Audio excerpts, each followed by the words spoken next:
Hello, my name is Jackson Eller, and today I will tell you and teach you how to properly remove a tree. Trees are all over the world, and to keep paper, wood burning for fires, and houses being built, and many more other uses for a tree, trees need to be removed. Many injuries happen during removal of trees, and most believe that cutting a tree at the bottom and letting it timber is the proper solution. Not true. There are many factors that go into a tree removal. Following these steps will help you prevent accidents and letting diseased trees spread more, which leads to more trees dying and having to be removed, and most aren't replaced. There are thousands of different species of trees, and all die from time to time and need to be removed. Imagine not having any trees around you at all. Disease travels through trees like flu travels through humans. When a tree is in danger, it needs to come down, and there needs to be the proper precautions followed to take it down. Safety is always first.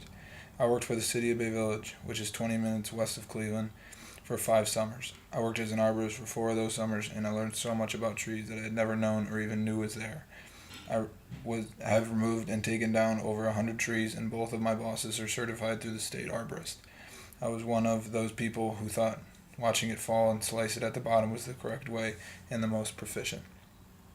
One of the leading causes of tree injuries is people taking down trees that are diseased or dead with not the proper way and using faulty or the wrong equipment. Today I'll discuss the proper way to prepare to take down a tree. First, I will discuss the safety precautions needed. Although many believe a chainsaw is all you need to take down a tree, that is not true. Safety is always first. Helmet, chaps, gloves, eye protection, and proper chainsaw that ranges in size per tree. Depending on the location of the tree, which it could be a park, a city, a residential area, need to be marked off in a specific area where cones or ropes make sure that bystanders make their way into the area. Always need a spotter and a person to watch the road for cars and hold for each cut taken. After safety comes the real deal, taking down the tree. First you take off the reachable limbs and then move your way up. Depending on the size of the tree, this could be done in a bucket truck to make your way up, or small enough to where you can remove the limbs standing with a power pruner, which is a smaller blade with an extendable pole, and reach your area to cut. After taking the reachable limbs, move your way up, and always take half cuts if there are longer, thicker limbs to prevent from kickback of your saw. When finally getting to the top and removing limb by limb and making sure you wait as the cutter for the bottom workers to remove each limb that falls. The trees should look like a stump all the way up with nubs from the limbs that we're taking off.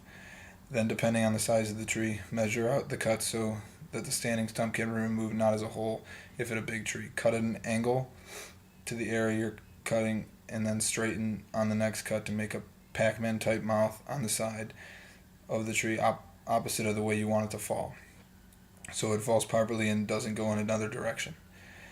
Then when all the trunk is removed and only the stump is left, then you slice at the stump as far as you can to fault by taking the biggest saw you have, which is usually a 66-inch or a 88-inch blade, and cut through so it is flat on the stump and is level to the ground. Then the stumper, which grinds the remaining of the stump left to a point to even where the roots underneath and the ground are shredded as just a hole of wood chips is left. Wood chips are then removed and the hole is filled in.